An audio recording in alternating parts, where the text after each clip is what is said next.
That's the sound of a big deal. At Wayfair, that sound happens a lot. Dream sofa for half the price? Big deal. New dining table you've been eyeing for months? Big deal. Finally picking up those last few pieces and finishing that bedroom? Now that's a really big deal. Whatever your home needs, Wayfair has the selection, the savings, and over millions of 5-star reviews to back it up. Shop wayfair.com today before someone else snags your big deal. Wayfair, every style, every home. How can you deliver an authentic message with authority and conviction? Well, today's episode tackles that very question. Welcome. Okay, here's the question. Serious? How are we dark horses? You know, the ones everyone is betting against, the ones they don't expect to win, place, or even show on the track, and they'll even laugh on us when we talk about trying. How do we show the world our greatness and triumph? Come on. Well, that's the question, and this podcast will give you the answers. This is The Dark Horse Entrepreneur. My name is Tracy Brinkman. And push it up. Alrighty. And away we go. All right, so here we are, ladies and gentlemen, my fellow Dark Horse entrepreneurs. I'm here with my man, Hayden Krimmer. He got his bachelor's degree in Winona State, where he worked with, I believe it was called MKE Sports and Entertainment, in a marketing capacity, doing everything from email marketing and press releases and article writing and newsletter creation for, it was multiple sports organizations. I'm sure he'll give us a little bit more insight about that. And then he went off and started working on a 3-year action plan, providing some marketing decisions for a startup tour business that was going to be run by, I believe it was the students of Winona State College, and that was called Walkabout. Now, all this is while he was still in college, and if I remember correctly, and correct me if I'm wrong here, Hayden, you were playing sports while you were doing all this, right?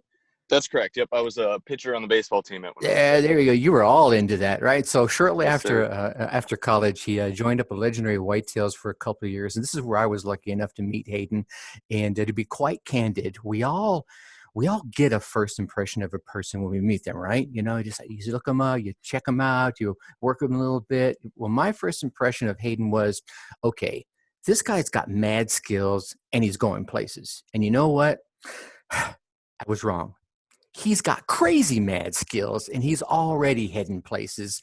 We worked together for a couple of awesome years doing some planning and marketing, and I know I learned myself, I learned a lot from Hayden and his way of viewing things and his desire really to keep learning more and growing his skill set. As often is the case, stuff happens, right? LW took a turn down a business road neither one of us wanted to follow. Hayden, he had something to offer, and he found a brand he believed in. So he took that bold step of setting off on the independent consultant routes. And from my perspective, I was just telling him a minute ago, it appears it paid off because Hayden is now the brand manager of the Hunting Public, where I know he's going to keep working his magic. All right, I think I've babbled on enough, and I really don't think I've done you any justice here, Hayden. So welcome to the show. What's up, brother? I appreciate it, Tracy. I thought that was a great summary. I didn't want to steal too much of your thunder, but I know you had done some awesome things. So, I mean, really just want to, just sit here and chat with you a bit and kind of give you the stage here to tell your story, how you got to where you are, where you came from, how you got there, and why is it you love doing what you do so much? Awesome. Yeah. So kind of going back to the college days that you touched on, when I first went to Winona State, I started off as a composite materials engineering major. My dad was an engineer. I had a similar mindset and way I worked through problem solving and whatnot to him. So I always thought that was a similar route that I wanted to go for 3 semesters. And once I started getting into more of the core classwork, I could handle the classwork. It just didn't seem like something I was going to enjoy long-term as a career.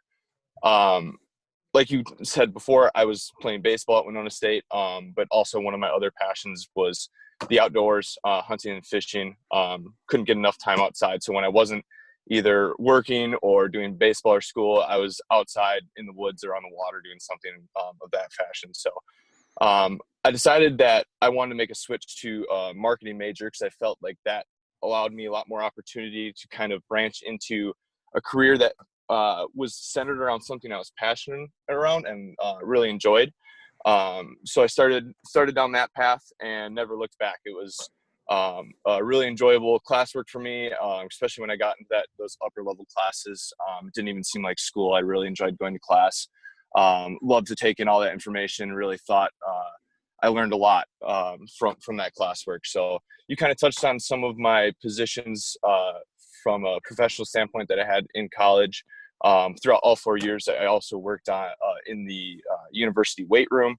But that position you spoke on in that sports and marketing company, that was based out of Milwaukee, and learned a lot from that company. That company's blown up since then. It's called the Rock Sports Complex in Franklin. It's owned by a company called ROC Ventures. If you're in the Wisconsin area, check that place out. They're really expanding. It's a really cool spot. So learned a lot there, got a lot of good experience. That walkabout position that you talked about, that was something that was started by the College of Business at Winona State. And they identified some of a handful of marketing students to kind of lead this tour company that one of the actual local high school students had started, but he was going off to college and wanted to pass it off to the College of Business to kind of take on as a project for some of their students. So we were the first group of students to kind of launch that, and I laid out a marketing plan for them for the future 3 years. So that was also a great experience for me. And then that led me to Legendary Whitetails. Like I said, I wanted to do something in the outdoor industry. I was pretty much looking strictly at jobs that were around hunting or fishing coming out of college, and that led me to Legendary Whitetails. It was a good location. It was only 45 minutes from my hometown. I was a fan of Legendary Whitetails already, and it just kind of went from there. The interview went well.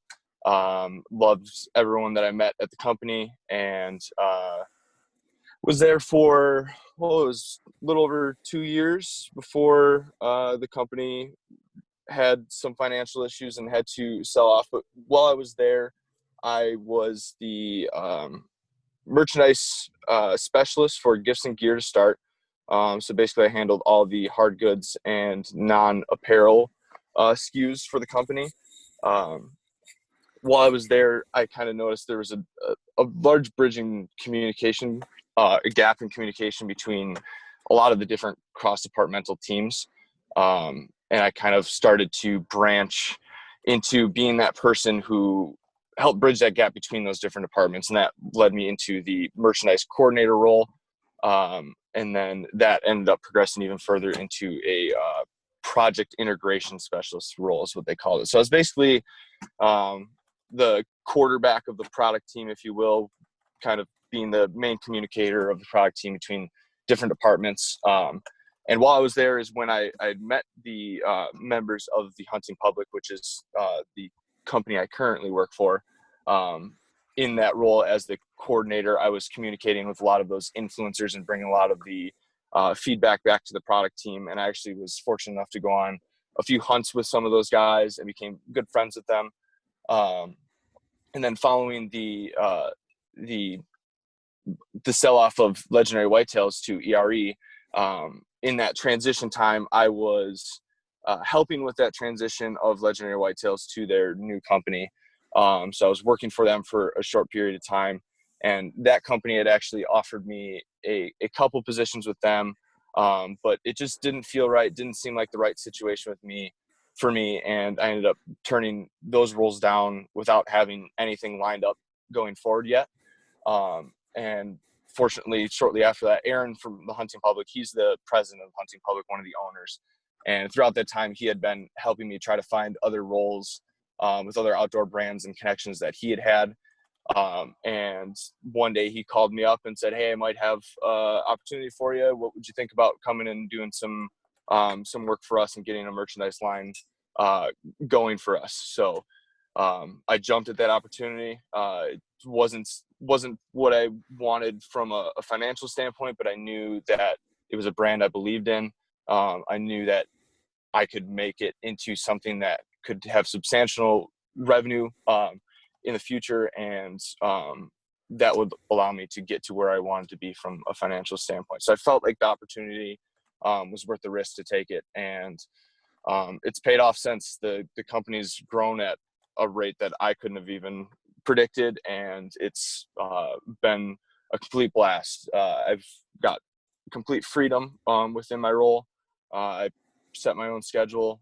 As long as I'm getting my work done and the numbers are coming in, then there's no questions asked. It's up to me to kind of set my day and set my schedule and agenda and priorities, and take the company in the direction that I want to take. So it's been a lot of fun. The ability to work remotely has been a blast too, especially with my passion for the outdoors. I love to travel and whatnot. So I've been able to go travel somewhere for a couple of weeks and spend time in the outdoors, and then work just from my phone and do stuff like that. So that's been a real blessing. So it's been fun. So, shucks, we're all envious, Yeah, I know. As we were trying to coordinate this little chat here, you were off in Montana and had some sporadic connections, and I was like, Yeah. is he going to be able to make it? But no, it's awesome. I think one of the cool things I caught in as you were walking us through where you've been to where you are is, when you started off as an engineer, it was cool. It kind of made sense, but then you found, I guess, your passion, which is more of that marketing stuff. And all of a sudden it really wasn't work anymore. And as I listened through and you took through the timelines and you got to, a legendary as a result of another passion, which was your outdoors and hunting, which, if anyone cruises any of Hayden's Instagrams or whatever, you'll see him. He's frequently out there bagging game and enjoying the outdoors. So being able to combine both those passions, now here you are with a brand you believe in. You've taken three passions and packed them all together, and you're cruising on high energy now, it seems like. Yeah, it's pretty easy to get up and work every day when it's something that you really care about and enjoy. It's pretty nice. It's not work at that point. I think you probably agree with that. Oh yeah, absolutely. So I know one of the things, and I know you and I say it so easily, but when you talk about merchandising, I think from what if I understand it correctly, the things you're doing for the hunting public is you're finding products. You're maybe even coming up with the ideas, and then you're going out and find people that will create this product and bringing it in and getting it up on their e-com and then doing the marketing. Kind of walk me through that. Yeah, so I pretty much do every single step from sourcing to the e-commerce side of the product. So it starts with deciding what type of styles I'm going to come out with. So setting up that line plan for the styles that I want to come out with. And then after that, I work with either I'll create designs myself, or I'll work with either people I know. Jesse actually from Legendary had helped out with a couple designs, and then got other friends that are designers and worked on getting some designs together. So I helped facilitate that, and then worked with the specific partners to actually source the the products, get it printed. And then once the products were finished and printed, I also help oversee the fulfillment and warehousing side of it. So manage that entire side of it as well. And then the e-commerce listing. So the entire website, I manage all the listings of the products, the photography side of the products, copy, the whole nine. And then also the paid marketing side of it as well. We didn't have to do a whole bunch of paid marketing in this last fall, but this year we're going to start ramping it up a little bit. We're pretty fortunate where our brand has such a good following that a lot of the sales were driven organically last year. Nice. So I helped coordinate what we were doing from an organic standpoint, but I'm also managing the paid side of it when it comes to Facebook ads, as well as email marketing. So all the marketing side when it comes to product, I handle that as well. I have a one partner on the product team. Her name is Mindy. She's the wife of one of the other members on the team, and she's one of the other full-time members, but she handles a lot of the customer service side and helps out with some of the fulfillment process and email as well. So she helps out with a number of things in those areas too, but pretty much everything around product comes back to me. Sweet. So if it does great, it's your fault, and if it fails, It's still your fault. Yeah, exactly. You're now listening to the Dark Horse Entrepreneur Podcast. Yep. So accountability. I want to pick your brain a little bit from a brand standpoint. We hear this thing bantered around so much, especially in the entrepreneur world. What is a brand, and why is a brand important to have? Yeah, absolutely. So I was fortunate where the brand was pretty well established by the time that I had gotten on. They started in 2017. Um, the Hunting Public is a YouTube hunting show, I guess, to add some context to your viewers who may not be familiar with it. Yes. But a couple guys started a YouTube show where it was a hunting based, outdoors based YouTube show, but there was a consistency in the hunting media where it was very product pushy, sales driven, and kind of unrealistic settings that the average hunter couldn't really relate to. So the Aaron, Zach, Greg, the owners of the Hunting Public, sat down and came up with the vision of creating a show that's for the average hunter by the average hunter, and kind of established that lane from the beginning of, we are just the everyday guy. We're going to go out, hunt public lands. We're going to be educational, try to help out the viewer, but we're not going to push products down your throat. We're not going to add in all these extra effects and cinematography that's kind of just like extra added effect. We're going to do vlog style, real world. This is what we're doing. Real transparent, and really just try to help the viewer understand how to have success out on public land. And one of the main reasons for this mission and trying to help educate the public on the opportunities that there are out there on public lands was because hunting participation has seen a decline pretty drastically over the last few years.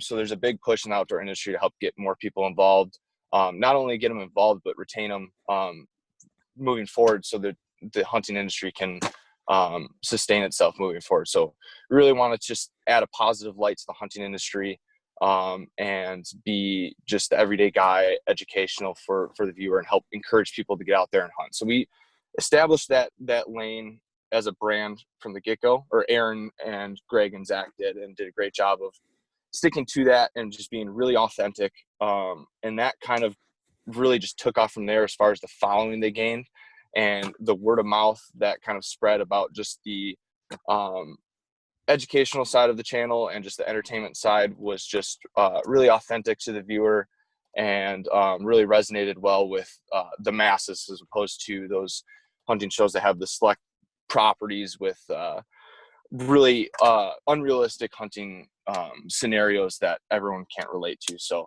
Sure. that really just helped us grow as a brand, and that kind of established a good start from there. So once they had that brand established, when I came on from the to start the apparel line, those customers were already really really loyal to the brand, and really involved in the brand and engaged. That was one other thing too to note, was the engagement in the brand was very high as far as posts that had comments and likes. The engagement for the level of following you have on YouTube and across social channels was extremely high. So that was one thing that also kind of led me to believe that this is a brand that can continue to grow at a high rate. So once I came on, it was pretty easy to just retarget those people who are already involved in the brand and give them what they wanted. It wasn't hard to sell them on our products because they were already into the brand. They wanted to support the brand and show off that product. So it's just already giving people what they wanted, as opposed to trying to convince them to buy a product. So that's kind of the main point, is having that brand that people believe in, feel like they're a part of, and can connect to. It's a lot easier to get them to convert on things when they want to buy it, as opposed to having to convince them that it's something that they want to buy. Amen. So would I be accurate in saying that when you create a brand, or you have a brand, you have you start creating an imagery or a voice of that brand, and as long as you stick to that, you'll start attracting those people that resonate with that brand, and as a result you'll get the higher engagement that you mentioned earlier, because you brought these people in and you're staying true to that voice, and they're saying, oh yeah, I want to engage with you because I know who you are and you're saying who you are. As opposed Right. to, I think some of those people are like, oh, I can be this to everybody. Well, and maybe you can still be, something to everybody, but by being something special to a very select group of folks, you become a bigger voice. Does that make sense? Yeah, absolutely. And another thing to note too is as we've grown as a brand too, it's become I guess more difficult to kind of stay in that lane of that average guy, but we've been really conscious about trying to stick to that Mm-hmm. overall brand direction as far as staying in that's who we are, that's our lane. Even as we grow, we want to stay conscious of that and make sure we stay true to our customer and really are just focused on the viewer first is the main goal, and making sure that we have that connection to them and never really lose that with our viewer. We want to stay true to that. Do you guys have kind of a values and mission statement that kind of everyone knows about and kind of sticks to? We don't have any defined mission statements or values. It's kind of just the idea of helping to support hunting, get more people involved in the outdoors. Basically, that idea around conservation and the reactivation, retention, the getting people more involved into hunting is kind of just the main mission of the company. Outstanding, outstanding. So when it comes to setting up a branding, so if we're speaking to all the dark horse entrepreneurs out there, whether they're just starting off, restarting, kickstarting, or already doing well and want to up their game, what kind of tips from a brand perspective would you offer up from your experience? I would just say the main thing is stay authentic to who you are and don't try to copy other people that are out there. There's a lot of other good examples of brands, and I'm sure whatever lane you're trying to get into, there's probably other people that you're going to be competing with right off the start. And it's really easy to fall into trying to mimic a lot of what those people find success in or try to get too close to that. So making sure that you can identify why those other brands are successful, but still try to find your own lane and be able to separate yourself from someone else and find that competitive advantage from the start. So really identifying that core competency that you have as a brand or as an individual, and then finding out a way to leverage that in your brand to separate yourself from those other brands that are already well established and having success in that lane. Absolutely. It's funny you mentioned that. As I kicked this off, I was working with a mastermind of other podcasters, and one of them is Zachary Babcock, who has an awesome podcast called the Underdog Empowerment Show, and his niche is, as he said, I'm going to use his words, is alpha underdog entrepreneurs. So he focuses in on those guys that are very raw and very very, I almost want to use the word aggressive, but they themselves are not aggressive. But if you close your eyes, and I said the words alpha underdog entrepreneur, that imagery you get is very true to his audience. So as I was coming up with my little niche of the dark horse, it's kind of that underdog, but it's not. So it was similar, and I was chatting with him. He says, "Oh, dude, what you got going on is perfect because the dark horses are those folks that end up coming from the back and winning, not so much the ones that no one ever thought was ever going to show up on the racetrack." And I'm like, "You're right," because that's the image I was going for. So, whatever it is you're doing out there, to come up like Hayden says, be authentic to who you are and who it is you're trying to attract into your world, be it your business or your podcast or your website or whatever. Stay true to that.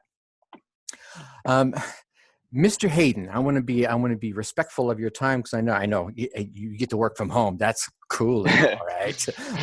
Any big takeaways you want to be sure people walk away from hearing your story?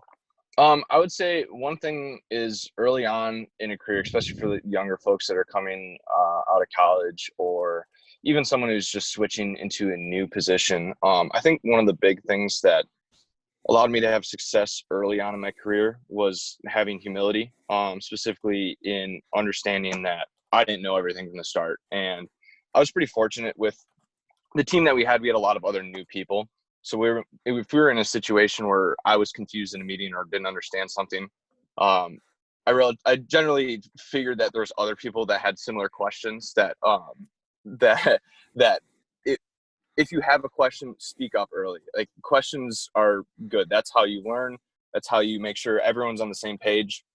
I think one of the biggest roadblocks within organizations that I've seen in the limited amount of organizations I've been in is just the communication between people and just making sure everyone's on the same page. So make sure you're asking questions early on, be eager to learn. But then also, if you don't agree with something, don't be afraid to speak up and speak your mind. Don't just kind of go along with the flow. Add in your opinion, add in value to your role and in your input into other areas of the company. Don't try to overstep, but don't just follow along with the crowd. Try to make a difference and try to keep learning. Amen. As you were talking about, asking the questions, I was thinking, yeah, and speak your mind and say, give your ideas, and you went right there for it. So definitely on the same page with you there. So if people want to learn more about the Hunting Public or Hayden Krimmer, where do they get to go to do that? Yeah, so to learn more about the Hunting Public, you can go to thehuntingpublic.com or just Google the Hunting Public. You can find our website there that has our merchandise, or you can find us on YouTube. If you just search the Hunting Public, you'll find our channel there. And if you want to learn more about me, if you just search Hayden Krimmer on Instagram, I'd come up there. You can find some cool pictures of some of the adventures I go on there. And that's Krimmer, Krimmer. That's correct. Yeah. Mr. Hayden, I appreciate your time, and we'll have to do this again sometime. I probably want to loop back with you in maybe 6 months or a year and see how things have really launched off for you and the Hunting Public. Would you be up for that? Yeah, that sounds great. That'd be good, man. All right. That was Hayden, everybody. All right, everybody. Once again, another guest dropping knowledge bombs from us. So here are 3 things I took from the conversation. Thought number 1. Hayden started in a field, in this case, engineering, but then found his true passion, which was, in Hayden's case, marketing. So often I hear about people following a road just because it was a road that someone told them would be a good career path. And don't get me wrong, they probably had great intentions, and quite often they might be right. Engineering, in this case, can definitely lead to a good career path. Our last guest, Tony Watley, made a very lucrative career in engineering, but much like Tony, Hayden found his passion elsewhere. Once again, the lesson I take from here is follow your passion first. When you follow your passion, your ability to provide value to your end customer, to your client, or your employer will seem far less like work, and the ideas will just flow far more readily, further increasing your value. All the while, let's not forget that when you're following your passion, or in Hayden's case, passions, your ability to be 110% authentic in what you do, in who you are, and the message that you're delivering, it's going to come from you. It's going to flow authoritatively, and it's flow convincingly like water. Thought number 2, do not knock the experience you can get by serving in smaller capacities. Hayden served in multiple capacities across several groups and associations and businesses early in his college career as well as his professional career. I would say that Hayden said, let me rephrase that. Hayden could have said, nah, I'm not going to do that. It's beneath me. But when we close ourselves off like that, we close the door to so many potential opportunities. Then he would have missed out on the introductory opportunity that was presented to him by the president of the Hunting Public. And, now he's in charge of the entire brand's voice and their products that they're producing with that voice. And in the meantime, he's living that entrepreneurial lifestyle that we all covet, right? Idea number 3, when seeking out opportunities, Combining passions is yet another tactic that you can take. In Hayden's case, he was an outdoor and hunting enthusiast. He combined his love for all the things marketing, and then he actually said this, he went searching for companies that dealt with his passions for outdoors and for hunting. See, he wasn't just doubling down, he was tripling down on motivating passions. What could you do in your job or your business to pivot towards not just one, but multiple passions that you have in your realm of expertise? All right, so once again, I'm going to ask you, what did you learn? Please feel free to email me at tracy@darkhorseschooling.com and tell me what thoughts you gleaned from this, how you put them into action, and what results you saw. Until I hear from you, or until you listen to me again, I'm going to leave you as I always do. Think successfully and take action. Peace. Thank you for listening to the Dark Horse Entrepreneur Podcast. Thanks for tuning in. Check us out at www.darkhorseschooling.com. All right. My name is Tracy Brinkman.